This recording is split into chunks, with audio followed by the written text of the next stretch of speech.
ইয়াকুম ওয়াল হাসাদ।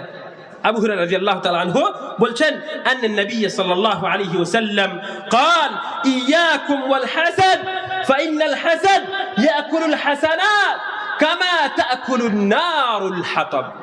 খবরদার, তোমরা হাসাদ থেকে বাঁচো, হিংসা হাসাদকে পরিহার করো, ঈর্ষা থেকে দূরে থাকো, অন্যথা এই হিংসা তোমাদের নেকিকে তেমনই ভাবে খেয়ে নিবে।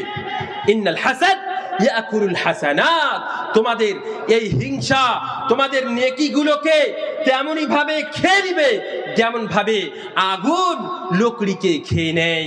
আগুন যেমন কাঠকে লকড়িকে যেমন ভাবে খেয়ে নেয়, তেমনই ভাবে এই হিংসা তোমাদের নেকিকে খেয়ে নিবে। কত ভয়াবহ এ সম্পর্কে আমরা নিজেও ভাবতে পারবো না। শুনেন, একটা হাদিসে রয়েছে একজন সাহাবীর সম্পর্কে